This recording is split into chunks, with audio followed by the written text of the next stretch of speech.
Bismillahirrahmanirrahim. Assalamualaikum warahmatullahi wabarakatuh.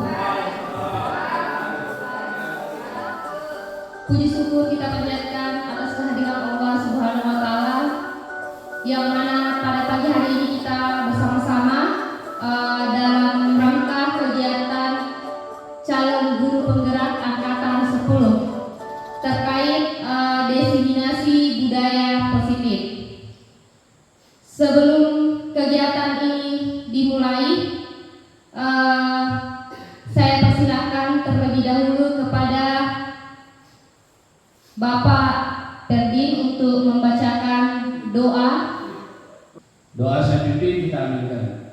Mari terlebih dahulu kita tawassul kepada Nabi Muhammad sallallahu alaihi wasallam. Ila hadratin Nabi Muhammad sallallahu alaihi wasallam. Al-Fatihah. A'udzu billahi minasyaitonir rajim. Bismillah. Ya wa ila sahaba wa ila tabi'in wa ila tabi'in wa ila al-mu'minina mu'minat as-salihin as-siddiqin. Al-Fatihah. A'udzu billahi minasyaitonir rajim. Alhamdulillah.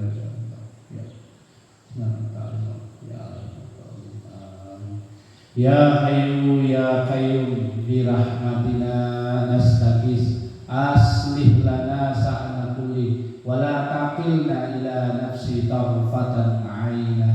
Rabbana taqabbal du'a, Rabbana hab lana min azwajina wa zurriyyatina qurrata a'yun waj'alna lil muttaqina imama. Rabbana hab lana min azwajina wa zurriyyatina qurrata a'yun waj'alna lil muttaqina imama. Rabbana hab lana min azwajina wa zurriyyatina qurrata a'yun waj'alna lil muttaqina imama. Rabbana atina fid dunya hasanah wa fil akhirati hasanah wa qina adzabannar. Walhamdulillahi rabbil alamin. Doa selesai.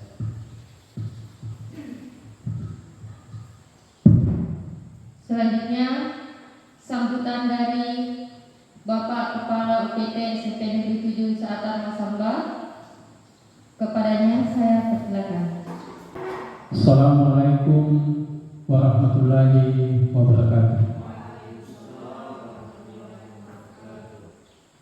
Alhamdulillah, senantiasa kita panjatkan kehadirat Allah yang Maha Kuasa, karena atas izinnya sehingga di pagi yang cerah ini kita masih diberikan kesehatan dan kesempatan untuk hadir di tempat ini dalam rangka memenuhi undangan salah satu program calon guru program angkatan 10, yaitu diseminasi budaya positif. Selawat serta salam senantiasa kita kirimkan kepada Nabi Muhammad SAW. Yang terhormat Bapak Wakil Kepala UPT SMP Negeri 7 Selatan Masamba, yang kami hormati pribadi Pak Tahmid SPD selaku calon guru penggerak angkatan 10, yang kami hormati pribadi Ibu Imar SPD, selamat bergabung kembali di UPT SMP Negeri 7 Selatan Masamba, serta Bapak Ibu Dewan Guru UPT SMP Negeri 7 Selatan Masamba yang sempat hadir. Pertama-tama yang ingin kami sampaikan dalam sambutan kali ini adalah bahwa saya selaku pimpinan mengapresiasi kegiatan ini. Mudah-mudahan ini betul-betul dijalankan, bukan hanya sekedar seremonial dan simbol. Ya. Apalah arti sebuah kegiatan sudah dirancang sedemikian rupa, tetapi setelah selesai kegiatan tidak ada bekasnya. Oleh karena itu diharapkan bahwa betul-betul kan ini adalah kegiatan diseminasi budaya positif. Betul-betul bagaimana Bapak Ibu yang ada di satuan pendidikan ini melakukan budaya positif itu, bukan hanya sekedar slogan saja. Dan diharapkan nantinya ini dimulai dari calon guru penggerak yang pada hari ini yang beliau yang berkasih tentang budaya positif yang akan dilakukan di satuan pendidikan kita. Dan jujur Bapak Ibu bahwa yang namanya budaya positif itu tidak bisa berjalan kalau hanya sebatas slogan, tetapi itu harus dipraktikkan, diawali dari pimpinannya, kemudian guru-gurunya, kemudian ditiru oleh peserta didik yang ada di satuan pendidikan. Biar kita bagaimana berbuat, tetapi kalau tingkah laku kita sendiri yang tidak mencerminkan budaya positif, itu akan sia-sia saja. Oleh karena itu melalui momentum ini, apalagi menjelang tahun ajaran baru, maka dengan adanya diseminasi budaya positif ini, itu bisa kita terapkan di satuan pendidikan kita. Kemudian saya selaku pimpinan mensupport apa yang Bapak Ibu lakukan, dan saya memohon maaf sekiranya kegiatan ini sejak direncanakan sampai pada akhir kegiatan ada hal-hal yang kurang berkenan. Kemudian mohon maaf juga bahwa mungkin kegiatan ini saya tidak ikuti sampai akhir, berhubung karena ada kegiatan yang tidak kalah pentingnya di luar sana. Oleh karena itu sekali lagi saya mohon maaf, dan diharapkan kepada rekan-rekan Bapak Ibu guru untuk mengikuti secara aktif kegiatan ini sampai berakhirnya nanti. Dan dengan memohon ridho dari Allah Subhanahu wa taala dan izin kita semua, kegiatan diseminasi budaya positif program calon guru penggerak angkatan 10 saya buka dengan mengucapkan Bismillahirrahmanirrahim. Assalamualaikum warahmatullahi wabarakatuh.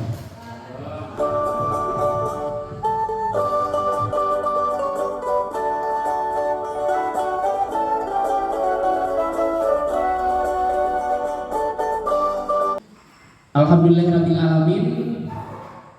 Saya di sini bisa berdiri di depan Bapak Ibu semua. Perkenalkan, saya Tahmid, CGP Angkatan 10 Kabupaten Luwu Utara. Sebelumnya yang saya hormati Bapak Wakil Kepala Sekolah, Bapak Pernil SPD, Ibu Moderator, Ibu Indah SPD, dan Bapak Ibu Guru yang sudah berkenan hadir pada kesempatan hari ini. Baik Bapak Ibu, hari ini kita akan mendiskusikan masalah budaya positif dalam rangka memenuhi tugas saya sebagai calon guru penggerak dalam diseminasi budaya positif. Lanjut Bu.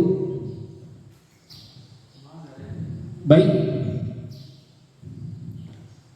Apa yang menjadi inti pembelajaran kita pada budaya positif hari ini itu tercover dalam konsep inti budaya positif.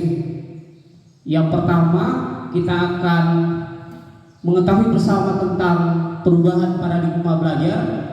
Yang kedua, nilai-nilai kebajikan. Yang ketiga, motivasi perilaku manusia. Yang keempat, disiplin positif. Yang kelima, kebutuhan dasar manusia. Dan yang keenam, posisi kontrol. Yang ketujuh, keyakinan kelas. Dan yang terakhir, segitiga restitusi. Lagi. Sekarang kita beralih pada pembelajaran pertama tentang pembelajaran dengan paradigma baru. Apa itu pembelajaran dengan paradigma baru? Ini ya Bapak Ibu, itu adalah pembelajaran yang dirancang berdasarkan prinsip pembelajaran berdiferensiasi, sehingga para peserta didik belajar sesuai kebutuhan berdasarkan tahap perkembangan sesuai teori psikologi modern untuk mewujudkan profil pelajar Pancasila.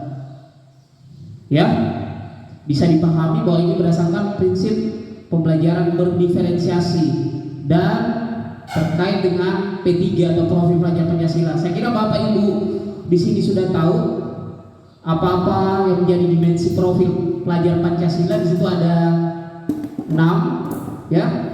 Yang pertama, beriman dan bertakwa kepada Tuhan Yang Maha Esa.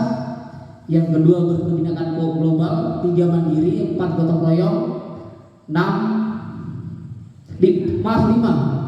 bernalar kritis. Dan 6, kreatif. Ya, Bapak Ibu. Oke, lanjut. Bisa diperhatikan, ini dalam upaya mendidik anak atau peserta didik, Ki Hajar Dewantara berpendapat bahwa pendidikan itu harus selalu berpegang pada kodrat alam dan kodrat zaman. Kodrat alam itu yang dimaksud adalah kekuatan, potensi atau keadaan diri yang secara alamiah melekat pada diri masing-masing individu. Sedangkan kodrat zaman itu adalah kekuatan, potensi atau keadaan diri yang berubah secara dinamis sesuai dengan kondisi sosial, budaya masyarakat atau perkembangan zaman. Sekarang saya mau tanya ke Bapak Ibu, sini kan sekolah itu harus berpihak pada murid yang harus terkait dengan kodrat alam dan kodrat zaman. Apakah bisa salah satunya atau keduanya harus tercover dalam pembelajaran? Ya, Dua-duanya Pak. Ibu? Dua-duanya. Oke. Ya, betul sekali apa yang dibilang Bapak Ibu guru, bahwa dalam mendidik peserta didik harus memperhatikan kodrat alam dan kodrat zamannya. Harus ya, jangan hanya kodrat alamnya saja yang diperhatikan tanpa memperhatikan kodrat zamannya. Karena kita berpacu dengan waktu, kita mengikuti zaman, kita mengikuti perkembangan teknologi, perkembangan proses pembelajaran yang dialami peserta didik itu harus dilakukan. Jangan hanya melihat kodrat alamnya, jangan hanya melihat kekuatan yang ada pada peserta didik, ya. Apakah berdasarkan sikapnya, kesiapannya, minat belajarnya, latar belakang kehidupannya. Tapi kalau kita tidak perhatikan kodrat zaman, pasti pembelajaran akan mundur dan bergeser pada pembelajaran yang dulu, yang konvensional. Oke, lanjut.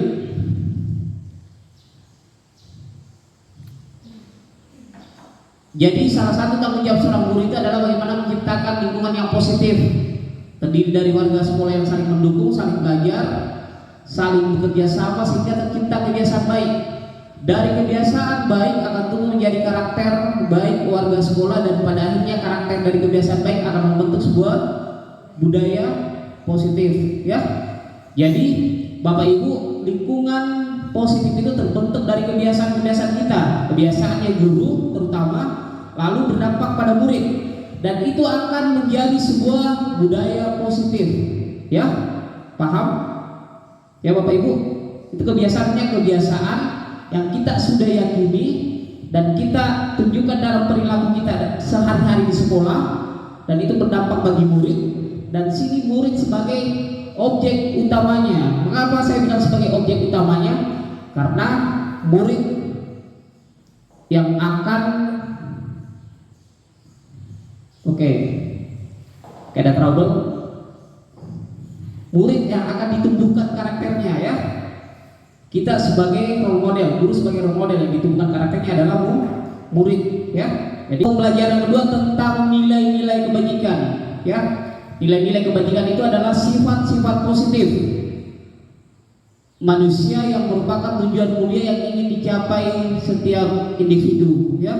Di sini ada nilai kebajikan dari profil pelajar Pancasila yang saya sebutkan tadi ada 6. Ada beriman, bertakwa kepada Tuhan Yang Maha Esa dan berakhlak mulia, berkebinekaan global, gotong royong, mandiri, kreatif, dan bernalar kritis.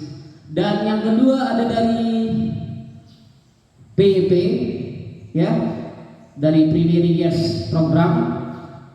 Kita ada beberapa, bisa dibaca di slide. Ada toleransi, rasa hormat, integritas, mandiri, menghargai, antusias, empati, dan lain sebagainya. Yang ketiga dari life skill atau keterampilan hidup, itu dapat dipercaya, lurus hati, tidak merendahkan orang lain, memberikan yang terbaik dari diri, dan pendengar yang aktif. Bisa dilihat ya Bapak Ibu bahwa ada nilai-nilai kebajikan. Mengapa di sini ditampilkan nilai-nilai kebajikan? Karena dalam setiap kebiasaan yang dilakukan di sekolah, kebiasaan baik yang dilakukan itu harus ada nilai-nilai yang terbentuk dari kebiasaan kita ya. Bukan hanya misalnya kita membuang sampah pada tempatnya, itu kan hanya sebuah perilaku. Tapi kalau tidak ada nilai yang diyakini, sama saja kita dengan misalnya orang di luar sana, mohon maaf, misalnya orang gila kan juga bisa buang sampah, ya buang sampah, dia buang sampah ya buang sampah saja, tanpa kita ada nilai-nilai yang dibentuk dalam diri kita. Misalnya apa? Nilai apa? Nilai bekerja, nilai kebersihan, nilai disiplin, seperti itu. Dalam sebuah kebiasaan itu harus ada nilainya. Kita yakini dalam diri, dan itu menjadi kekuatan kita sebagai seorang individu, sebagai seorang guru, maupun apalagi sebagai seorang murid ya. Karena yang dibentuk karakternya nanti di sini adalah murid ya, bukan guru. Sekarang kita ke pembelajaran yang ketiga tentang motivasi perilaku manusia. Ya, di sini ada 3. Yang pertama, untuk menghindari hukuman atau ketidaknyamanan. Murid melakukan disiplin diri karena takut dihukum. Ini adalah tingkatan terendah dari motivasi perilaku manusia. Ya, untuk menghindari hukuman. Ingat ya, untuk menghindari hukuman. Yang kedua, untuk mendapatkan imbalan atau penghargaan dari orang lain. Murid melakukan disiplin diri karena ia menginginkan imbalan. Motivasi ini satu tingkat di atas motivasi yang pertama. Yang ketiga, untuk menjadi orang yang mereka inginkan dan menghargai diri sendiri dengan nilai-nilai yang mereka percayai. Murid melakukan disiplin diri karena sadar akan nilai kebajikan. Ini adalah motivasi yang akan membuat seorang memiliki disiplin positif. Ini motivasi tentang manusia ya, ada 3. Jadi idealnya itu yang dilakukan adalah yang keberapa? Ya, yang ketiga ya Bapak. Ya, jadi untuk menjadi orang yang mereka inginkan dan menghargai diri sendiri dengan nilai-nilai yang mereka percayai. Jadi di sini perilaku ini ya sadar akan nilai kebajikan. Jadi dia berbuat karena motivasinya ada pada diri sendiri, kontrol diri ya Pak. Jadi membuat seseorang itu memiliki disiplin positif. Ini ada bentuk hukuman, ada konsekuensi, dan ada restitusi. Saya baca dulu yang hukuman. Ya, yang pertama, hukuman itu tidak terencana atau tiba-tiba. murid tidak tahu apa yang akan terjadi atau tidak dilibatkan, bersifat satu arah, berupa hukuman fisik dan psikis. Itu pasti biasa dilakukan Bapak Ibu. Bapak pernah mau hukum murid? Sering. Ya, sering ya. Sekarang konsekuensi itu sifatnya terencana atau disepakati sesuai aturan. Murid tetap dibuat tidak nyaman, sehingga guru selalu memonitor murid. Itu untuk konsekuensi. Sekarang restitusi itu adalah proses menciptakan kondisi bagi murid untuk memperbaiki kesalahan. Restitusi itu adalah proses kolaboratif yang mengajarkan murid untuk mencari solusi sendiri.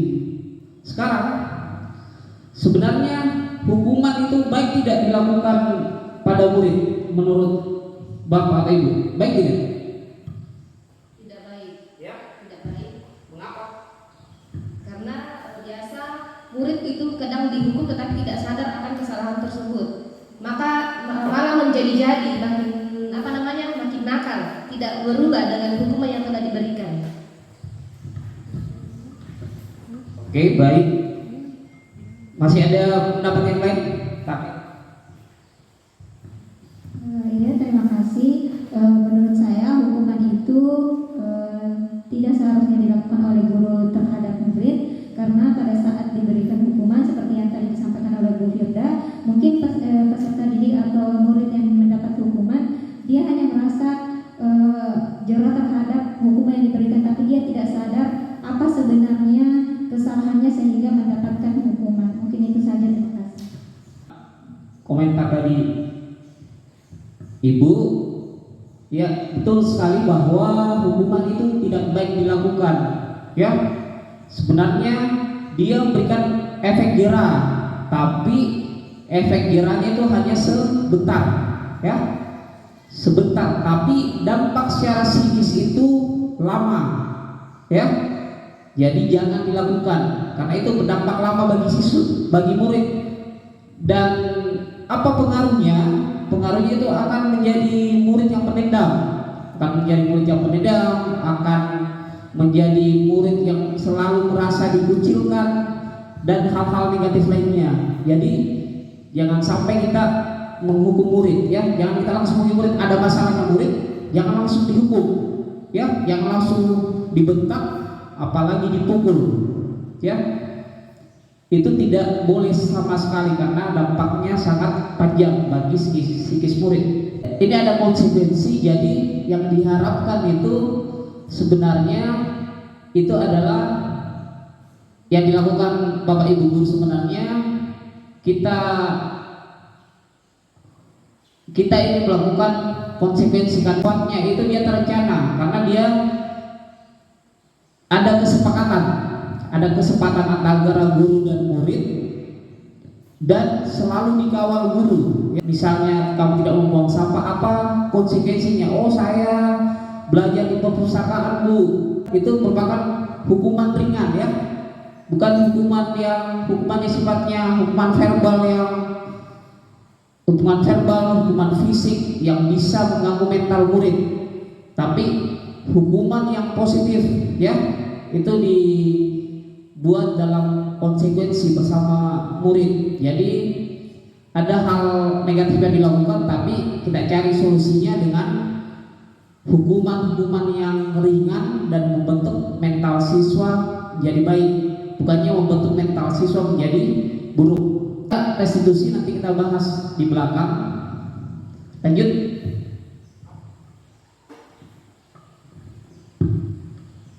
Ini ada kasus, ya, ada yang datang terlambat ke sekolah, keliling lapangan 3 kali putaran, ada Rina menyobek buku temannya dan harus mengganti.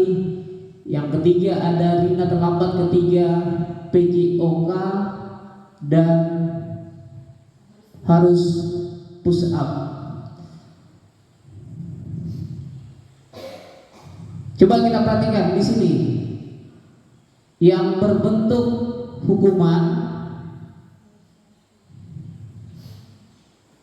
konsekuensi dan restitusi, ya.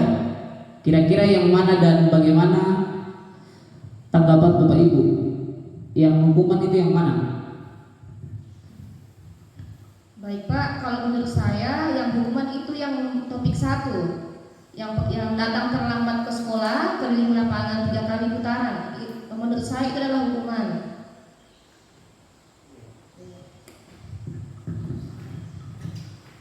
Ibu? Ya, terima kasih atas kesempatannya.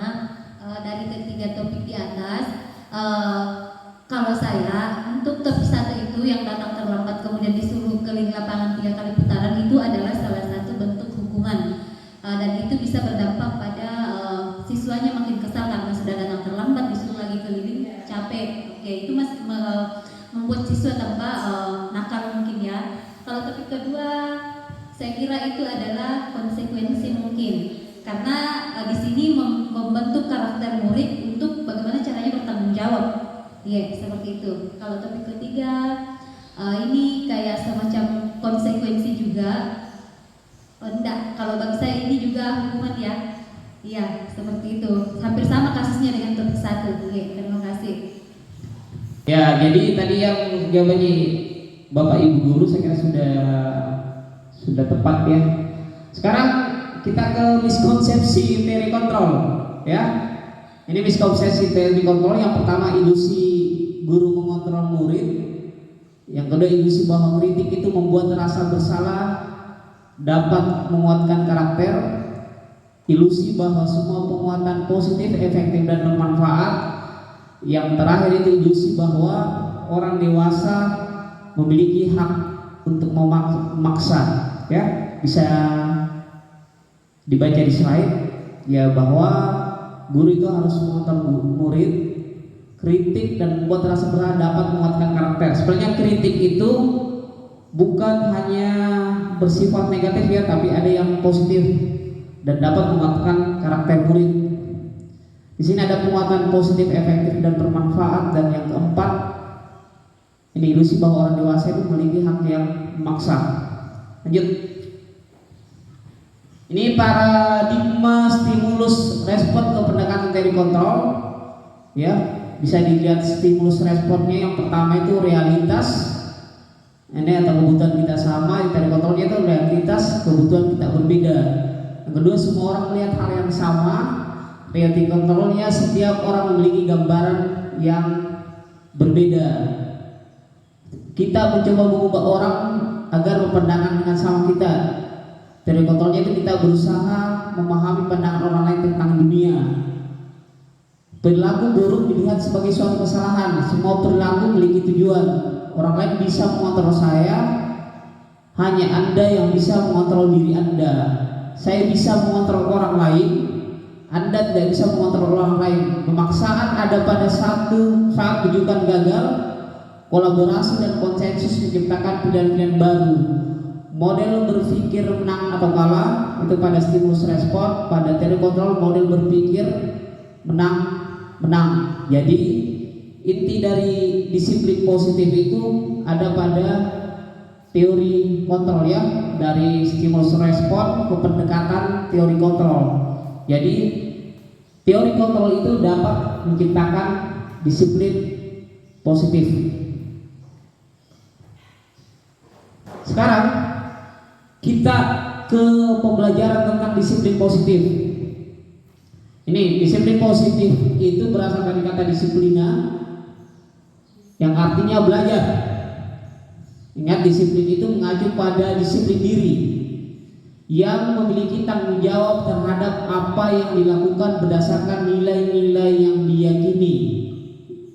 Lalu disiplin positif itu adalah salah satu cara penerapan disiplin yang bertujuan untuk menumbuhkan kesadaran serta memberdayakan peserta didik tanpa imbalan, penghargaan atau reward, ancaman maupun hukuman. Ya, intinya sebagai pendidik, tujuan kita adalah menciptakan peserta didik yang memiliki disiplin diri, sehingga mereka berperilaku mengacu kepada nilai-nilai kebajikan universal dan memiliki motivasi intrinsik dalam perubahan perilaku ke arah yang lebih baik. Ingat, di sini harus memiliki motivasi intrinsik, ya, itu motivasi dari dalam diri, ya. Artinya harus kontrol diri, baik itu sebagai guru apalagi sebagai murid, karena di sini kita melakukan proses pembelajaran, ya, yang berpihak pada murid. Sekarang kita ke pembelajaran kebutuhan dasar manusia. Apa itu kebutuhan dasar manusia? Saya bacakan Bapak Ibu. Kebutuhan dasar manusia itu adalah segala sesuatu yang kita lakukan untuk mendapatkan apa yang kita lakukan, memiliki tujuan tertentu, dan semua usaha terbaik yang kita lakukan agar kebutuhan dasar kita terpenuhi dengan baik. Ya, ini ada 5 kebutuhan dasar manusia. Yang pertama, bertahan hidup. Yang kedua, kasih sayang dan rasa diterima. Yang ketiga, penguasaan. Yang keempat, kebebasan. Yang kelima, kesenangan. Ya, pada kebutuhan bertahan hidup itu contohnya makanan, pakaian, tempat tinggal, keamanan, kesehatan. Pada kebutuhan kasih sayang dan rasa diterima itu misalnya rasa diterima, dipedulikan, berbagi, kerjasama, menjadi bagian dari kelompok. Lalu untuk penguasaan itu misalnya harga diri, keingintahuan, untuk dianggap memimpin berprestasi, diakui, didengari. Ada kebebasan, ya, mandiri, memiliki pilihan, mencoba hal baru, mampu mengendalikan arah dirinya. Yang terakhir adalah kesenangan, bermain, humor, antusiasme, tertawa. Dan kebutuhan dasar ini juga yang pastinya ada pada murid, ya, Bapak Ibu. Kira-kira apa yang menjadi kebutuhan dasar murid Bapak Ibu selama Bapak Ibu menjadi guru yang sering Bapak Ibu temukan di sekolah? Bisa dijelaskan? Baik, terima kasih banyak Pak. Kalau saya pribadi, untuk selama proses siswa belajar di sekolah, dari masuk sekolah sampai pulang sekolah, kayaknya mereka itu lebih pada kasih sayang dan rasa diterima, kemudian juga kebutuhan dasar kebebasan, dan juga kebutuhan dasar kesenangan. Mungkin seperti itu Pak. Ya, baik Ibu, terima kasih atas tanggapannya. Saya kira sangat tepat sekali, ya. Itu sering sekali ditemukan di sekolah, ya, terutama pada murid, bahwa mereka itu membutuhkan kasih sayang, rasa diterima, ada kebebasan, dan ada kesenangan. Tapi yang lain juga itu, ya, sangat mutlak pernah dilakukan murid, ya, seperti penguasaan. Misalnya ada murid yang selalu ingin didengar, ada murid itu yang selalu ingin didengar, walaupun dia cerdas, tapi sikapnya itu kurang menghargai, tidak ada nilai-nilai kebajikan dalam dirinya, kurang menghargai teman yang lain. Misalnya dia sering kita kasih nilai 90, pasti dia itu seolah-olah dia sudah merasa hebat dari teman-temannya. Jadi kalau kita kasih pertanyaan, pasti dia sering yang angkat tangan, ya. Paling tidak ini dihindari. Mengapa dihindari? Berikan ruang kepada temannya yang lain, ya. Jangan itu saja, walaupun dia tahu, jangan itu terus saja. Diberi kesempatan untuk memberikan jawaban atau solusi terhadap pertanyaan yang kita berikan. Karena itu tidak mengcover semua murid, karena yang kita yakini bahwa pembelajaran yang dilakukan berpihak pada murid. Oke, selanjutnya posisi kontrol guru. Posisi kontrol guru itu ada 5. Yang pertama sebagai penghukum, yang kedua sebagai pemantau, yang ketiga pembuat merasa bersalah, yang keempat manajer, dan yang terakhir sebagai teman. Sekarang kita nonton video tentang 5 posisi kontrol. Salam bahagia Ibu dan Bapak guru hebat. Dalam penerapan disiplin positif restitusi, salah satu program yang dikembangkan adalah 5 posisi kontrol. 5 posisi kontrol dalam restitusi adalah proses perjalanan seorang pendidik agar dapat mengenali dirinya. Pada video kali ini, kita akan membahas tentang 5 posisi kontrol yang dikembangkan oleh Diane Goshen dan contoh penerapannya.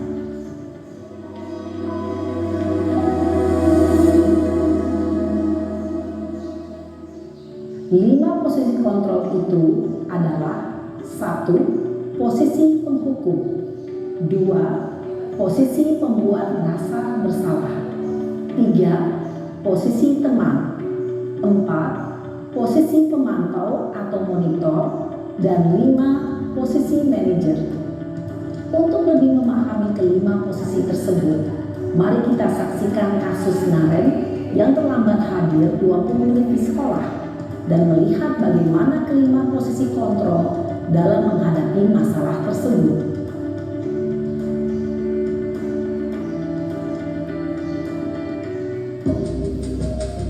Tolong diperhatikan ya Bapak Ibu.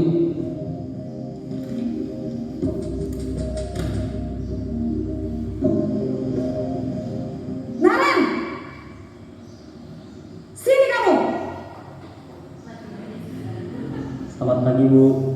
Selalu terlambat. Kamu deh, pasti terlambat.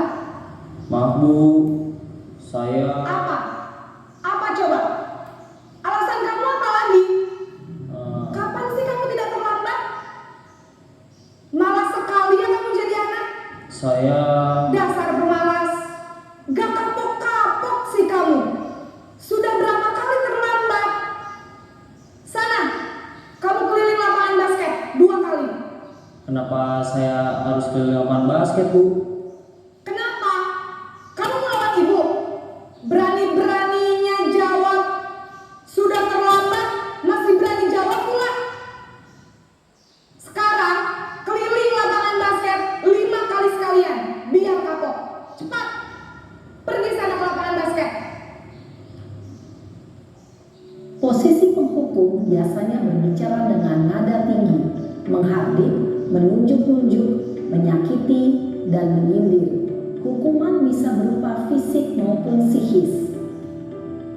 Ibu dan Bapak guru hebat, dampak yang terjadi pada murid ketika guru berada pada posisi penghukum adalah murid cenderung akan memberontak, bahkan menyimpan dendam.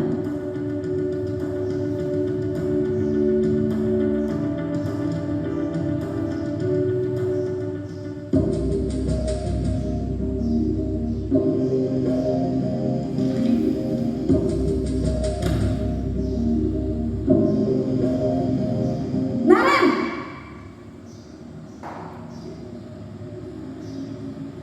Selamat pagi Bu. Naren, kamu kenapa terlambat lagi, nak? Ya Tuhan, Naren, kamu senang ya bikin ibu susah ya? Kalau kamu terlambat lagi, nanti ibu yang ditegur bapak kepala sekolah, nak. Disangka ibu tidak bisa membina kamu. Duh, gimana ini? Maaf Bu. Duh Gusti Naren, kamu suka ya kalau ibu ditegur bapak kepala sekolah? Terus, sekarang ibu harus tulis apa ini di buku absen? Ini kamu sudah sering terlambat loh. Ibu harus apa coba? Maaf Bu. Maaf sekali. Ya sudah, lain kali jangan bikin ibu susah lagi ya nak ya. Ibu tidak akan kuat lagi kalau kamu begini terus. Bisa jantungan kalau ibu ditegur bapak kepala sekolah. Sana cepat ke kelas. Maaf ya Bu. Maaf sekali. Posisi pembuat rasa bersalah berbicara dengan nada tenang, cenderung lembut, namun kata-kata yang diutarakan membuat murid merasa menjadi orang yang gagal, memandang buruk dirinya sendiri, merasa tidak berharga, dan tidak sanggup membahagiakan orang lain. Ketika guru mengambil posisi pembuat rasa bersalah, murid akan menganggap dirinya yang bersalah dan ia akan menyimpan emosi negatif tersebut di dalam dirinya. Yang ketiga, posisi teman. Tolong perhatikan ibu.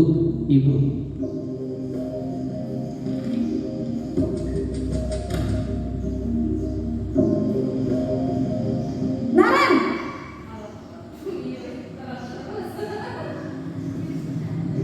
Selamat pagi Bu. wah, sudah jam berapa ini nak?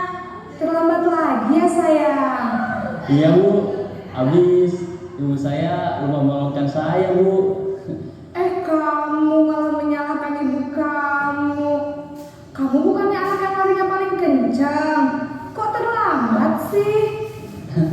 Iya Bu, saya memang terlambat bangun tadi. Jadi biarpun saya lari kencang, tetap gak kekejar Bu. Ya sudah sana. Nanti lain kali larinya lebih kencang lagi ya. Biar gak terlambat lagi. Bikin seneng ibu. Demi ibu. Bisa kan? Bisa lah Bu. Ya sudah sana masuk kelas. Ibu beresin urusan absen kamu. Kamu ini ada-ada saja.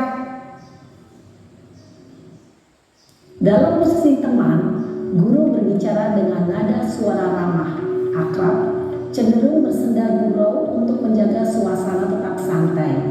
Murid akan merasa senang, aman, dan akrab dengan guru.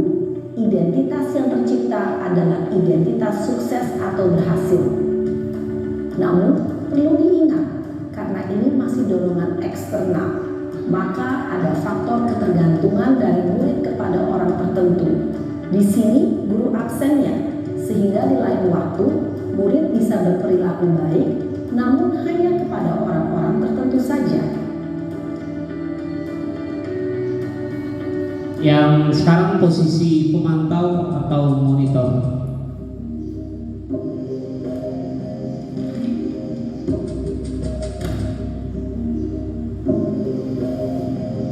Naren!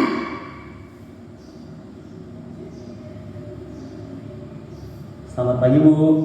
Naren, apa peraturan sekolah kita tentang jam berapa kita harus masuk sekolah, nak? Kita harus di sekolah jam 7 Bu. Iya betul, sekarang sudah jam 7.20. Naren sudah tahu konsekuensinya jika terlambat hadir. Paham Bu. Saya harus tinggal kelas pas jam istirahat selama 20 menit. Iya benar, konsekuensinya demikian. Jadi nanti jam 9.30 pas istirahat, kamu harus tinggal di kelas, kerjakan tugas tambahan untuk ketertinggalan kamu, ya? Baik Bu. Posisi pemantau mengandalkan penghitungan atau data untuk mengontrol murid.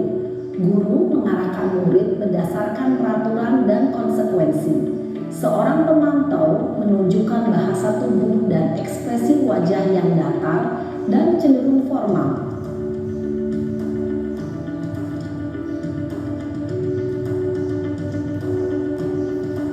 Sekarang posisi manajer.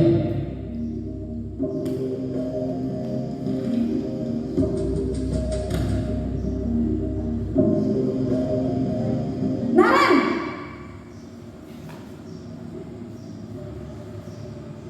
Selamat pagi Bu. Selamat pagi Naren. Maaf Bu, saya terlambat. Iya, sekolah masuknya jam 7, sekarang sudah jam 7.20. Jadi sekarang bagaimana ini Naren? Maaf Bu, saya lupa setel alarm saya semalam. Baiklah, menurut kamu, keyakinan sekolah yang mana yang perlu kamu tingkatkan? Menghargai diri sendiri dan orang lain mungkin ya Bu. Setuju. Jadi, apakah Naren meyakini prinsip saling menghormati tersebut? Iya Bu, saya meyakininya. Apakah Naren bersedia memperbaiki masalah keterlambatan ini? Bersedia, Bu. Bagaimana kamu akan perbaiki masalah keterlambatan ini? Saya akan coba untuk tidak lupa menyetel alarm saya, Bu. Baik, kalau Naren lupa menyetel alarm di rumah, ada orang yang kira-kira bisa bantu mengingatkan tidak? Ada, Bu. Kakak saya, Kak Emma. Ada lagi selain Kak Emma? Selain Kak Emma, ada ibu saya. Baik, jadi yang mengingatkan Naren adalah Kak Emma dan ibu kamu ya? Kira-kira akan mulai setel alarm kapan nih Naren? Setelah pulang sekolah, akan segera saya lakukan. Baik, jadi Naren akan setel alarm untuk bangun besok pagi dan akan diingatkan oleh kakak dan ibu dan Naren ya. Ada lagi yang mungkin perlu dilakukan Naren agar tidak terlambat bangun lagi? Tidak ada, Bu. Baik Naren, terima kasih untuk kerjasama kamu. Sekarang kamu perlu kembali ke kelas untuk belajar. Baik, Bu. Terima kasih. Posisi manajer adalah posisi kontrol yang disarankan untuk membimbing murid memiliki sikap disiplin yang positif, yaitu murid yang mandiri, bertanggung jawab, dan dapat memecahkan masalah. Tujuan dari posisi ini adalah agar murid dapat berefleksi atas tindakannya. Guru akan dengan tulus memberikan pertanyaan-pertanyaan bermakna, sehingga membuat murid dapat belajar dari kesalahannya dan mencari sebuah solusi untuk menyelesaikannya. Ibu dan bapak guru hebat, setelah mengamati adegan kelima posisi kontrol tadi, kira-kira posisi mana yang paling ideal? Posisi mana yang dapat menunjang motivasi intrinsik murid? Ya, tentu posisi manajer. Posisi ini memang posisi ideal yang ingin dituju setiap pendidik. Pada posisi inilah, guru dapat menerapkan disiplin positif yang berpihak pada murid, yang memerdekakan murid. Perjalanan seorang pendidik tentunya tidak mudah untuk sampai pada posisi seorang manajer. Namun, tujuan kita pasti, yaitu menciptakan murid-murid yang mandiri, merdeka, dan bertanggung jawab. Semoga penggambaran 5 posisi kontrol yang telah diperlihatkan ini dapat menjadi ajang refleksi bagi kita semua, agar dapat terus mengasah dan menerapkan disiplin positif yang memerdekakan murid. Mari terus berlatih dan bersemangat. Selamat menerapkan.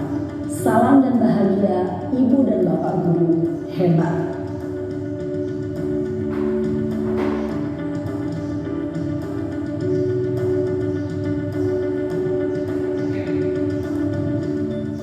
Oke, baik Bapak Ibu, itu tadi 5 posisi kontrol guru. Yang pertama, penghukum, pembuat rasa bersalah, teman, pemantau, dan manajer. Ada kasus ya, ada kasus siswa contoh penerapan posisi kontrol dulu. Saya baca dulu, siswa tidak memakai atribut lengkap pada saat upacara bendera. Yang pertama, lari keliling lapangan 10 kali. Yang tadi posisi kontrolnya guru sebagai penghukum. Ini tadi menjawab yang jawabannya Ibu Imar. Yang kedua, berapa kali ibu bapak harus memberitahu kamu selalu saja mengerjakan ibu bapak. Ini sebagai pembuat merasa bersalah. Ini posisi kontrol gurunya ya. Lanjut.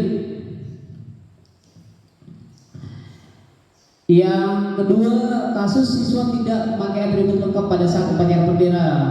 Ini yang dilakukan guru, dia mengatakan, ayo dong ikuti aturan sekolah. Tolong bapak ibu ya, sekali ini ya sudah tidak apa-apa, lain kali jangan sampai berbuat seperti ini lagi. Ini posisi kontrol sebagai teman. Dan yang keempat, kamu sudah melanggar peraturan sekolah, kamu tahu konsekuensinya. Setelah upacara kamu beli atribut ke koperasi dan jangan diulangi lagi. Ini sebagai mantau. Lanjut. Dan yang terakhir ini, apakah kamu tahu kesalahanmu? Kira-kira bagaimana kamu perbaiki kesalahanmu? Ini posisi guru sebagai manajer. Ya, bisa dipahami Bapak Ibu. Sekarang kita kuis ya. Sekarang saya bagikan kertas Tolong ditulis besar-besar ya. Ditulis sebesar-besarnya. Apakah jawabannya yang 5 tadi? Apakah dia pemantau? Apa dia membuat rasa bersalah? Penghukum? Teman? Atau manajer? Ini kata-katanya dari seorang guru itu, saya kecewa sekali dengan kamu. Kira-kira posisi kontrol apa Bapak Ibu? Tulisnya besar-besar. Lalu di depannya.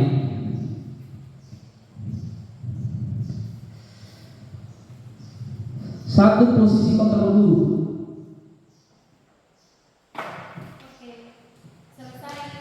Oke, bisa membuat rasa bersalah, membuat rasa bersalah. Apa itu? Ya, karena kalau kita menyatakan saya kecewa sekali dengan kamu, itu seolah-olah menekankan karakter bahwa oh saya ini kecewa, sehingga siswa yang kita berikan kata-kata seperti ini itu akan merasa oh saya merasa bersalah karena sudah berbuat kesalahan, sehingga guru saya itu kecewa dengan apa yang saya lakukan. Ya, jadi seperti itu ya, kayak seolah-olah mau dijatuhkan mentalnya sesuatu. Iya, makasih Bu. Kita lihat jawabannya sama-sama. Oke, berikan aplaus buat Bu Imar. Jawabannya benar, membuat rasa bersalah. Saya kira apa yang menjadi alasannya tadi sudah tepat, bahwa pada membuat rasa bersalah itu kita sebenarnya membuat identitas gagal ya pada murid kita. Sekarang pada soal selanjutnya, posisi kontrol apakah aku? Ini yang dikatakan guru, kamu tidak pernah benar melakukannya.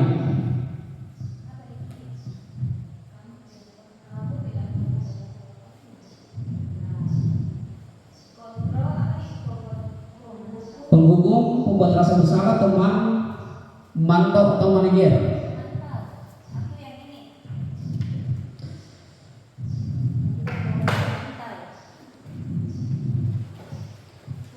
Kamu tidak pernah benar melakukannya.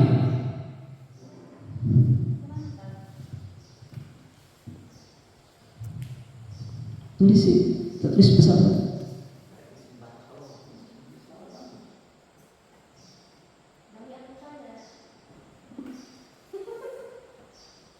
Kita lihat jawabannya dulu atau saya tunjuk Bapak Ibu. Jawaban apa tadi? Mantap kita, penghukum kita, tapi baik, terima kasih atas kesempatannya. Sebagaimana kutipan dari sebuah perkataan atau kalimat bahwa kamu tidak pernah benar melakukannya, berarti kayak ada pencap bahwa ini kesalahanmu, kayak gitu. Cara pandangnya seperti itu. Terima kasih. kita lihat jawabannya dulu ya.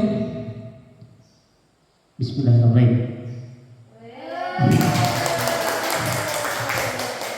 Saya sudah benar ya tadi bahwa posisi kontrol guru itu adalah penghukum. Kamu tidak pernah benar melakukannya. Artinya dia tidak memberikan kesempatan kepada siswa untuk mengulangi perbuatannya dengan hal-hal yang baik dan membuat mental siswa menjadi buruk karena tidak ada solusi yang ditawarkan oleh guru. Jadi identitas yang diterapkan guru otomatis gagal. Sekarang pertanyaan nomor 3. Posisi kontrol apakah aku? Apa rencana untuk menyelesaikan masalah ini?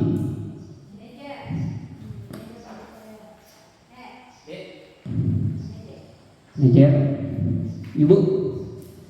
Manajer, Ibu. Oke,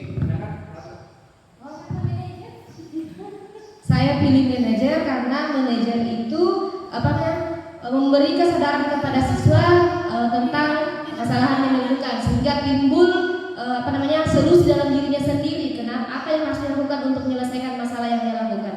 Seperti itu.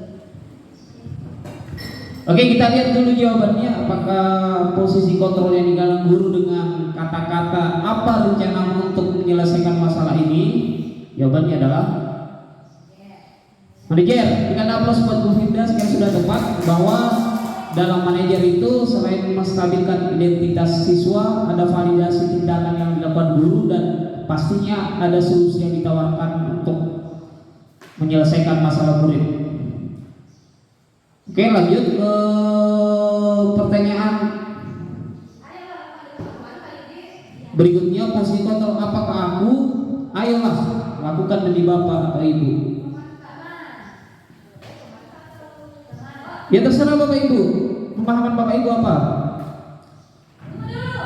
Iya sekarang lanjut.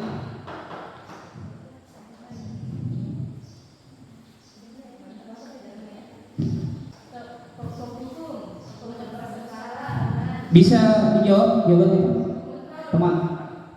Ya, terima kasih. Ini ada kata ayolah lakukan demi bapak ibu. Maksudnya dia ini kata ayolah itu mengajak seolah-olah kita ini adalah teman sebaya.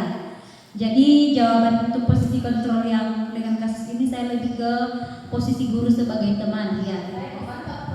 Oke, terima kasih jawabannya Bu. Kita lihat jawabannya. Oke, benar sekali teman. Ya benar tadi apa yang dikatakan Bu Imar bahwa salah satu kata kunci sebagai posisi teman itu adalah itu kata depannya ayolah.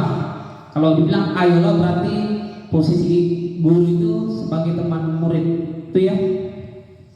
Lanjut. Oke, masih ada.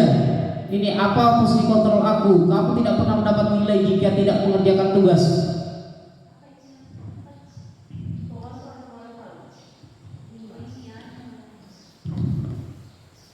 Silakan Bapak Ibu.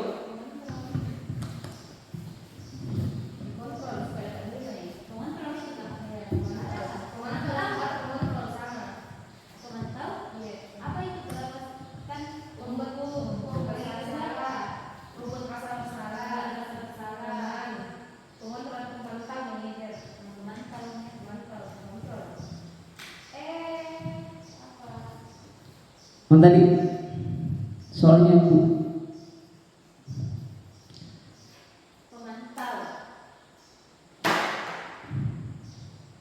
Ya oke. Kamu tidak pernah jawaban tak? Ya, kalau saya ke pemantau jawabannya karena kalau kalimatnya itu dia tidak akan mendapat nilai jika tidak mengerjakan tugas seperti itu. Karena dikontrol ya. Oke, bisa dilihat jawabannya.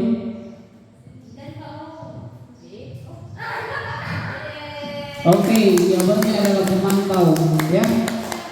Pemantau sebenarnya dia berikan apa saran terhadap masalah murid, tapi tidak memberikan solusi yang baik untuk menyelesaikan masalahnya. Oke, hanya dipantau saja. Artinya tidak ada refleksi terhadap penyelesaian masalah. Selanjutnya kita ke pembelajaran berikutnya. Kita masuk ke keyakinan kelas. Saya kira Bapak Ibu guru sudah melakukan ini, terutama wali kelas, ya. Perlu diingat terutama wali kelas. Ini keyakinan kelas. Mengapa keyakinan kelas? Mengapa tidak peraturan kelas? Jadi pertanyaan itu jawabannya ini. Itu menekankan pada keyakinan seseorang akan lebih memotivasi seseorang dari dalam. Seseorang akan lebih tergerak dan bersemangat untuk menjalankan keyakinannya daripada hanya sekedar mengikuti serangkaian peraturan tertulis tanpa makna. Murid-murid pun demikian. Mereka perlu mendengarkan dan memahami arti sesungguhnya tentang peraturan yang diberikan. Apa nilai kebajikan di balik peraturan tersebut? Apa tujuan utamanya? Dan menjadi tidak tertarik atau takut sehingga hanya sekedar mengikuti serangkaian peraturan yang mengatur mereka tanpa memahami tujuan mulianya. Saya kira dari sini Bapak Ibu guru bisa paham bahwa mengapa keyakinan kelas? Karena keyakinan kelas itu memiliki nilai-nilai kebajikan, ya, nilai-nilai kebajikan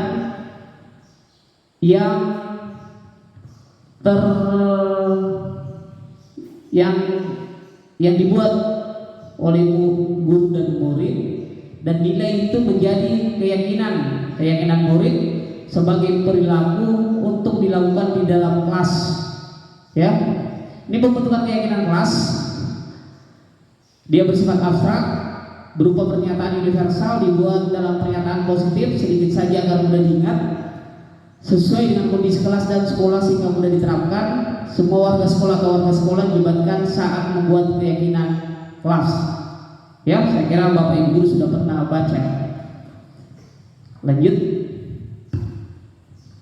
Oke, sekarang ini videonya belum sempurna, tapi ini yang saya lakukan bersama murid. Ini durasinya sekitar 6-7 menit. Ini penjelasan terkait keyakinan kelas kepada murid.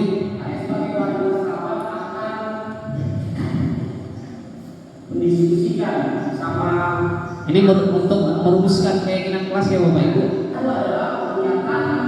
Saya kira saya sambil melihat video saya sambil bicara.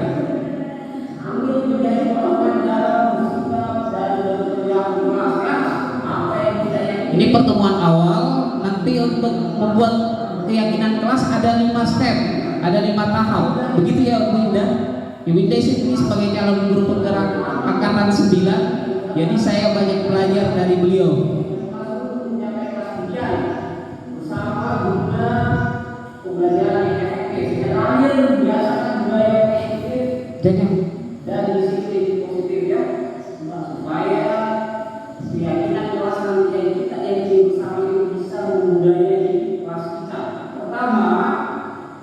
Pertama, siswa disuruh untuk menulis peraturan kelas yang mereka yakini dengan menggunakan sticky notes. Itu tahapan pertama, ya Bapak Ibu.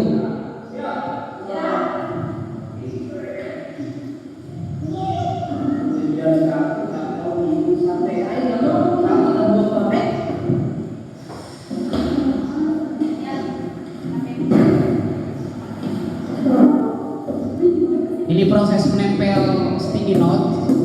Ini peraturan kelas. Oke, baik. Kalian kan sudah menulis ini, ya, peraturan yang tidak boleh dilakukan dalam kelas.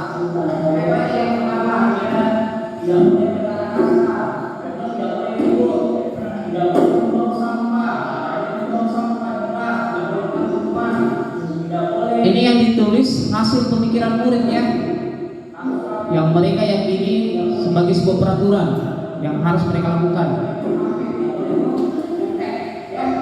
Ini 10 peraturan kelas yang kalian tulis. Ini peraturan kelas, kan? Kita akan menjadi dalam positif. Nah, sekarang yang pertama tidak boleh berkata kasar. Ini yang kedua, dari peraturan yang dibuat kalimat positif. Peraturan yang dibuat kan tadi kalimat negatif, sekarang kalimat positif. Nanti bisa didengar dan dilihat. Bisa dilihat di layar. Itu menggunakan tulisan siswa apa adanya. Ini dari kalimat negatif berkata kasar, sekarang positifnya itu berkata sopan, seperti ya. Harus pakai kata-kata yang singkat supaya murid paham.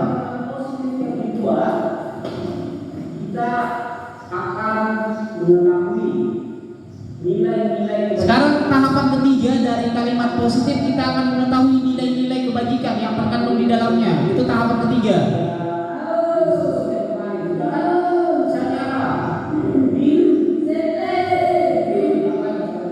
Ini saya suruh anak-anak menggunakan sticky note untuk menuliskan nilai pada kalimat positif. Kita akan menuliskan nilai yang lanjut ke tahapan 4, itu membuat tabel T dan tabel Y. Tabel T itu perilaku dari nilai yang tampak dan tidak tampak, ya, tidak tampak seperti. Tampak seperti dan tidak tampak seperti. Itu ada nilai disiplin, itu bisa dilihat. Kita ada menggunakan HP seizin guru, tidak tampak seperti, ada itu ya, menggunakan HP apa sekira ini tampak seperti buang sampah pada tempatnya, tidak tampak seperti tidak buang sampah pada tempatnya. Seperti saya, Bapak Ibu, sangat simpel. Ini yang menghargai, saling menghargai, yang satu membuli teman. Ini tampak seperti jujur. Apa yang kita lihat, apa yang ditulis? Ya, sekarang tabel Y. Apa yang didengar, apa yang dilihat, dan apa yang dilakukannya terdengar. Ini apa didengar, apa yang dilihat, dan itu terdengar, terlihat, apa yang dilihat, berperilaku. Ya, saya tulis di kertas manila karena Bapak tulisnya tidak muat.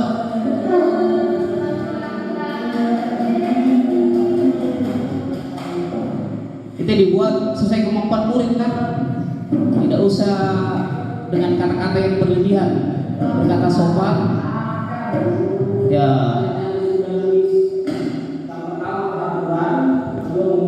tahapan terakhir, tahapan kelima ini apa? Dirangkum tugas guru dan tugas murid. Ini tidak sempat saya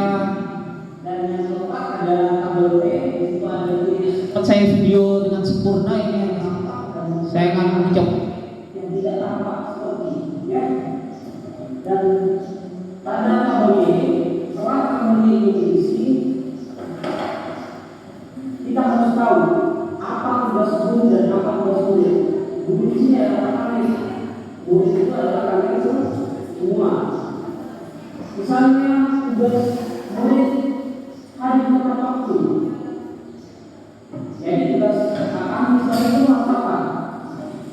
Harus memperhatikan kehadiran siswa yang mengontrol kehadiran murid.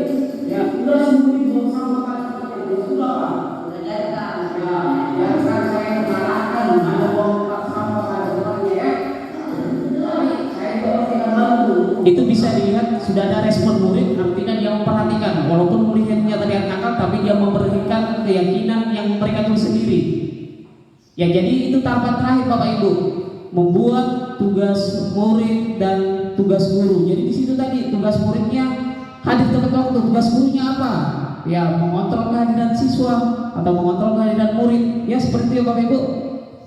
Jadi setelah itu dibuat seperti ini contoh keyakinan kelas yang murid buat dengan kontrol dari saya sebagai guru. Tadi ini dibuat dengan kata-kata singkat. Silakan Ibu eksplor sendiri semenarik mungkin, tapi kata-katanya mengandung nilai-nilai kebajikan. Ya Bapak Ibu, bisa dipahami? Ini saya taruh gambar-gambar hanya ditempel, hanya di print, ditempel, lalu saya taruhkan bahasa Inggris di bawahnya. Baik, sekarang Bapak Ibu, saya ajak Bapak Ibu untuk membuat keyakinan kelas. Kita buat sesuai apa yang dilakukan murid ya, terutama untuk wali kelas. Tolong diperhatikan untuk awal semester nanti bisa disempurnakan lagi. Kita bagi, kasih dua dulu.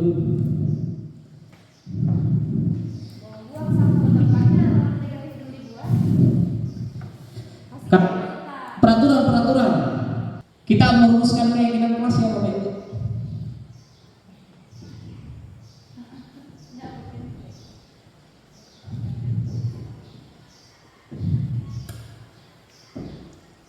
Nanti ditempel sini tadi.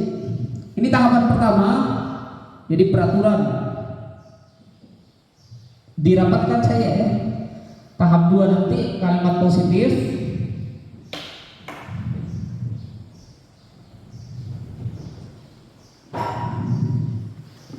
Tahap 3 nanti kalau positifnya saya tulis di sini nilai kebajikan. Tahap 3 nilai kebajikan ya. Dan tahap 4 kita mau buat tabel T ya. Tabel T dan tabel I.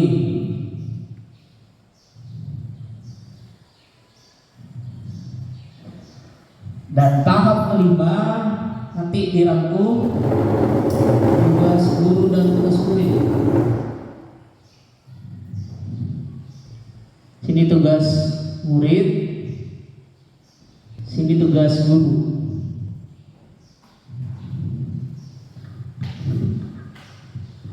Masing-masing sticky note buat kedua peraturan. Nanti kita tempel di sini, kita rapor.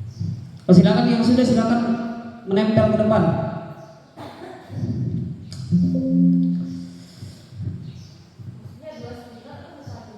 Dua. Satu sticky note, satu peraturan. Jadi nanti ada 8 peraturan di atas. Ya enggak apa-apa. Buat satu-satu aja, pakai sticky note. Satu sticky note, satu peraturan. Oke, jadi 2 sticky note, 1 orang.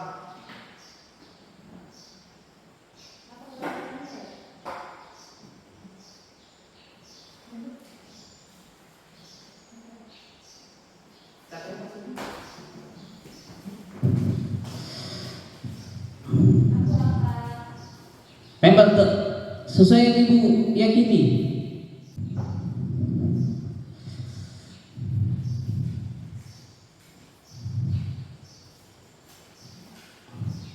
Oke, 2 orang lagi.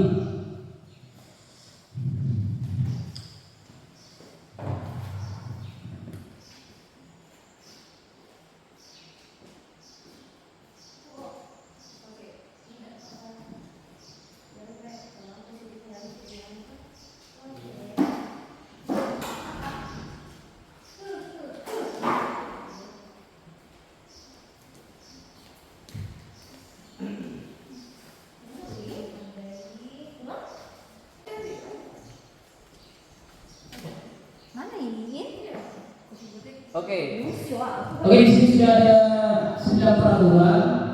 Di sini misalnya berbahasa Indonesia dan berjada bahasa Indonesia dan sopan, berbagai rapi, tidak terlambat datang sekolah, saling menghargai datang tepat waktu, tidak membuang sampah sembarangan, hadir tepat waktu, menghargai teman, berbicara sopan kepada guru dan teman.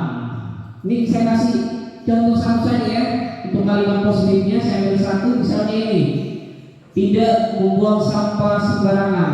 Di sini ibu sebagai murid, jadi kalau di sini peraturan kalimat negatifnya ini tidak membuang sampah sembarangan, kira-kira kalimat positifnya apa? Ya, membuang sampah pada tempatnya. Ya, itu kalimat positifnya, membuang sampah pada tempatnya. Sekarang kita ke tahapan ketiga, nilai kebajikan yang ada pada kalimat positif ini apa? Ya, ya disiplin bisa, tapi lebih tepatnya apa? Spesifik lagi. Apa itu tadi? Tadi. Ya, kebersihan. Ya.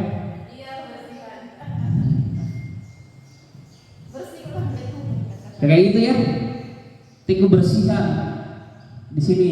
Nanti tidak tampak, jadi di sini bisa dibantu tulis supaya paham. Ini ibu wali kelas 7. Silakan Bu. Sekarang tabel P-nya. Sekarang tahapan keempat, tulis ya kebersihan. Kita tulisnya di atas kebersihan. Kebersihan.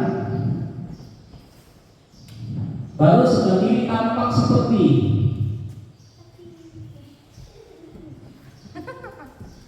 Tampak seperti. Ya, sebelah kanannya tidak tampak seperti. Kenapa kan besar sekali ini? Yang tampak seperti itu yang dimaksudkan itu adalah kalimat positifnya, ya. Jangan masukkan untuk membuang sampah pada tempatnya.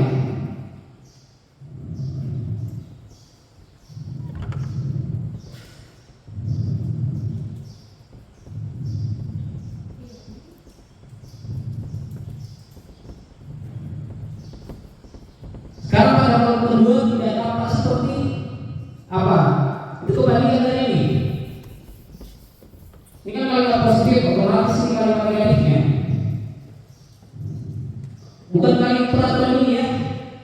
Kalimat negatif dari situ. Kalau buang sampah berarti tidak membuang sampah sembarangan. Apa ya? Oh iya. ya gitu. Nah sekali Bu, tidak membuang sampah pada tempatnya atau membuang sampah sembarangan bisa.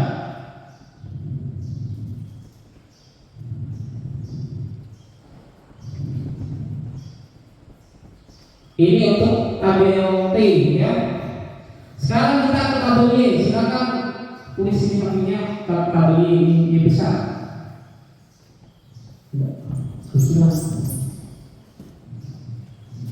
Contohnya ini namanya segigianya besar supaya kita tulis. Ini. Ya dia apa? Ya sekarang untuk tabel Y itu ada dimasukkan 3 kata, di sini tak dengar, di sini terlihat, di sini berperilaku.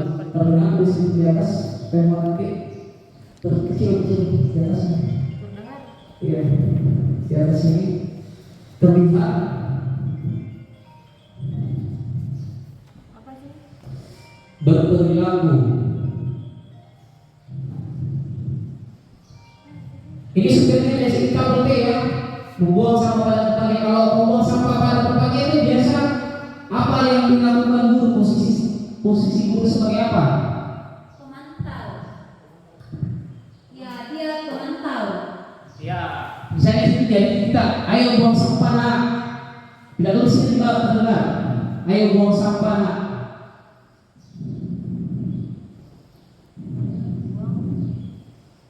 Ayo buang sampah nak. Ayo buang sampah, bisa ya. Ayo buang sampah. Oke. Terlihat apa yang dilihat? Yang terlihat perilaku yang terlihat apa? Ya. Terlihat si sombong sampah. Ya.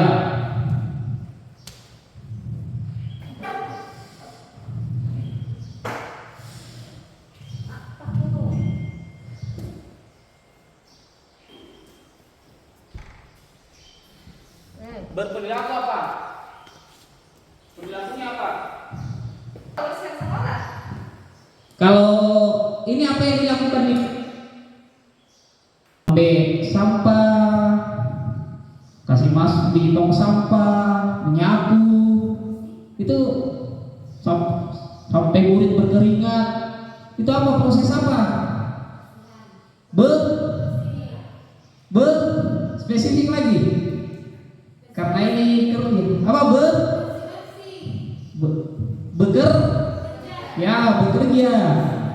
Gitu saja. Ya, paham Bapak Ibu? Jadi perilakunya itu bekerja, memberikan pekerjaan. Ya, itu saja supaya simpel ya. Karena kita ini sebagai murid supaya paham. Sekarang kita masukkan ke tugas murid dan ke tugas guru. Dari 4 proses yang dilakukan ini, tahapan terakhir ini. Ya.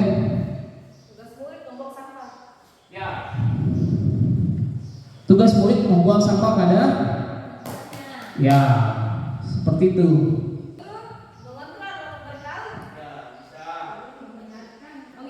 Ya bisa. Murid untuk membuang sampah pada tempatnya. Mudah ya Bapak Ibu? Yang penting ada keterkaitan satu sama lain dan yang pasti harus dipahami murid. Oke, baik, terima kasih Bu Firda yang bertugas sebagai murid pada kesempatan kali ini. Maaf ya Bu, Bapak Ibu Tabe, mungkin selama ini kita tidak menggunakan tahapan seperti ini dalam membuat keyakinan kelas. Mungkin langsung saja pada peraturannya dan peraturan itu ditulis di poster. Mudah-mudahan dengan apa yang saya sampaikan nanti bisa lebih disempurnakan, terutama buat Bapak Ibu wali kelas. Bisa dipahami? Bisa, Pak. Oke. Kita lakukan dulu ice breaking. Ice breaking dulu. Tolong berdiri Bapak Ibu.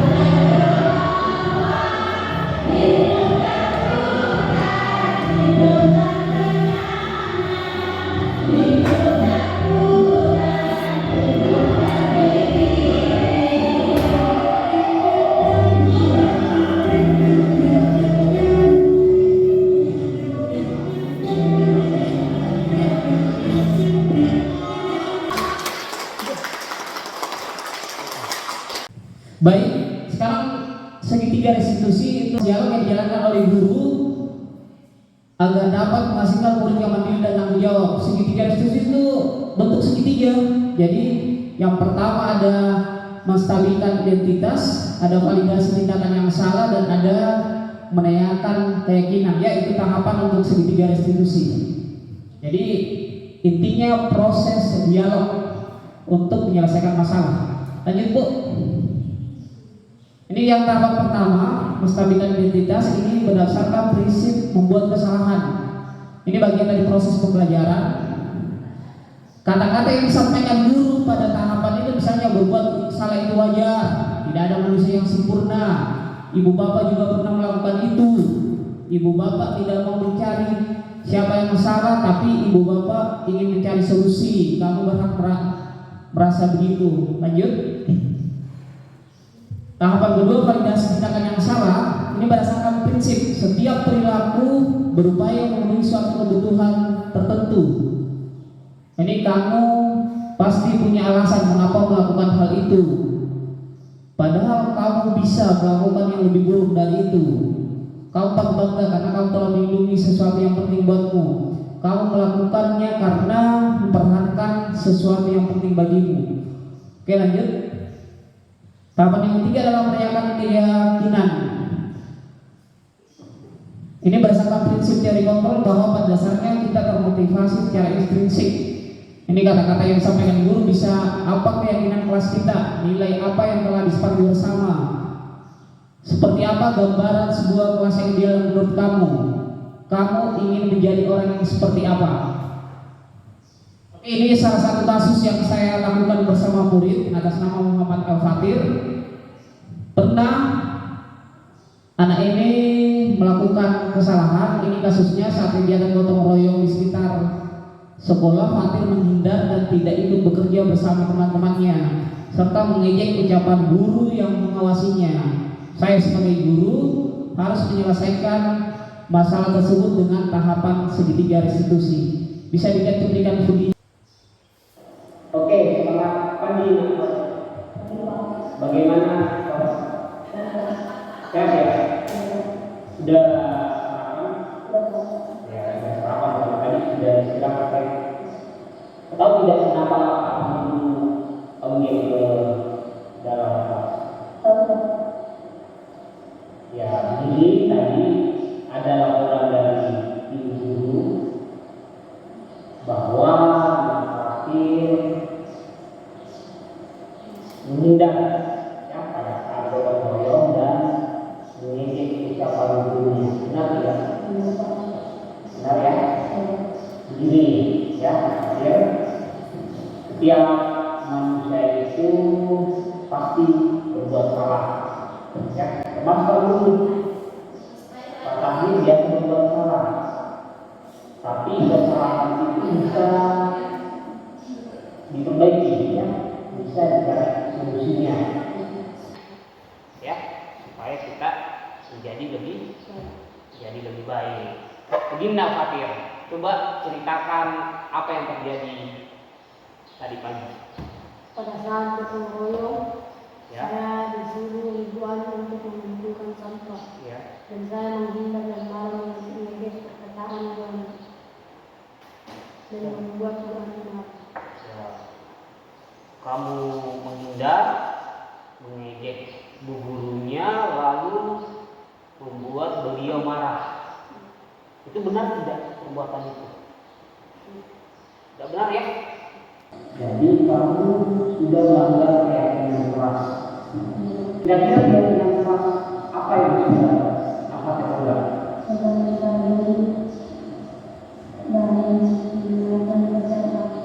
Ya. Dan kita harus fokus pada guru dan apa yang dilakukan sebenarnya. Oke, seperti ini. Kalau kamu menjadi orang yang baik, kamu itu seperti apa?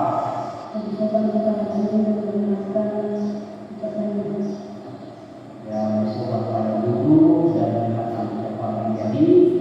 Ingat, kamu harus lebih baik bersama ya. Jangan menghindar lagi menghubungi aparat sampai mengejek. Ya, itu tidak boleh ya. Kalau seperti itu misalnya nantinya kamu bisa menjadi orang yang lebih sopan, orang yang lebih baik lagi. Kira-kira perasaan kamu bagaimana? Ya, sangat senang apa lagi?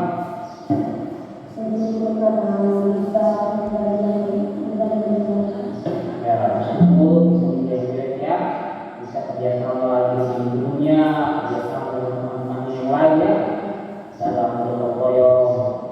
Tentunya kamu bekerja. Oke, jadi mari kita selesaikan masalah yang akan bersama-sama ya. Semoga dapat bisa menjadi pribadi yang lebih baik. Ya, mungkin seperti itu Nak. Oke, silakan ke kelas kembali. Ya, bisa terus. Oke, itu tadi cuplikan video segitiga restitusi yang saya lakukan. Jadi ada 3 proses. Yang satu menstabilkan identitas, yang kedua validasi tindakan yang salah, dan yang ketiga adalah menanyakan keyakinan. Ya, Bapak Ibu. Jadi tadi masalahnya itu dia menghindar dari kegiatan gotong royong yang dilakukan di sekolah dan mengejek ucapan yang dilakukan guru. Saya kira sudah terpahamkan dari kata-kata tadi, kata-kata yang harus disampaikan pada setiap tahapan segitiga restitusi dan cuplikan video yang saya tampilkan. Ini video sebenarnya dibilang mudah tidak, dibilang sulit juga tidak. Tapi karena kita jarang berkomunikasi dengan siswa, jadi terkadang itu komunikasinya jadi kurang baik dia. Karena terus terang saya sebagai guru jarang berdialog dengan murid secara face to face. Tapi melalui pendidikan guru penggerak ini saya bisa memahami bagaimana cara melakukan segitiga restitusi yang benar. Dari segitiga restitusi yang saya lakukan itu sangat berdampak sekali. Selama saya menjadi guru, saya itu kebanyakan memposisikan diri saya sebagai teman, terus terang. Karena saya menganggap murid itu ya teman saya. Pada saat saya anggap dia sebagai teman, mereka bisa belajar, mereka bisa bekerja dengan saya, bisa sharing dengan saya, bisa bermain dengan saya. Tapi saya terpahamkan dengan posisi kontrol tadi bahwa idealnya kita menjadi guru sebagai manajer. Ingat ya Bapak Ibu, sebagai seorang manajer. Dan melalui segitiga restitusi itu banyak masalah-masalah murid yang terselesaikan dengan baik. Perlu diingat bahwa dalam penerapan program disiplin positif, hendaknya guru memiliki standar kepribadian, profesional, dan sosial yang baik, di mana guru mampu merefleksi dirinya dalam posisi kontrol saat ini, bagaimana perjalanan dirinya sebagai among, manajer yang menuntun murid-muridnya menjadi insan yang mandiri, merdeka, dan bertanggung jawab. Ini sesuai standar nasional pendidikan. Sebelum saya tutup, saya minta pertanyaan dari satu orang guru. Silakan, Bu. Baik Pak, yang saya tanyakan adalah ada peserta didik ketika membuat kesalahan, mereka itu susah diajak bicara. Mereka ketika ditanya ada yang dijawab, ada juga yang tidak. Pertanyaan saya, bagaimana agar ketika kita tanya peserta didik menjawab dengan mereka, bagaimana memotivasi peserta didik untuk menjawab pertanyaan yang kita berikan? Terima kasih. Jawabannya sebenarnya simpel, sudah dilihat dari video tadi, di slide tadi, bahwa Bapak Ibu mulai dari sekarang terapkan di segitiga restitusi ya Bapak Ibu, yang ada 3 tahapan. Yang pertama, menstabilkan identitas, validasi tindakan yang salah, dan menanyakan keyakinan. Dan akhir dari proses restitusi yang dilakukan Bapak Ibu harus melakukan refleksi pada murid, supaya murid itu menjadi pribadi yang bermental merdeka, mandiri, dan bertanggung jawab. Dan bukan hanya guru yang menyelesaikan masalahnya, tapi otomatis dari murid sendiri yang dapat menyelesaikan masalahnya. Jadi inti dari semua ini adalah kolaborasi. Terima kasih. Bapak Ibu, terima kasih atas perhatiannya. Semoga pembelajaran tentang budaya positif pada kesempatan kali ini bermanfaat, ilmunya dapat diserap, dapat dipahami dengan baik, dan dapat diimplementasikan di kelas Bapak Ibu masing-masing. Saya Tahmid sebagai CGP Angkatan 10 mengucapkan banyak terima kasih. Saya akhiri dengan ucapan billahi taufiq wal hidayah. Wassalamualaikum warahmatullahi wabarakatuh. Saya kembalikan kepada moderator.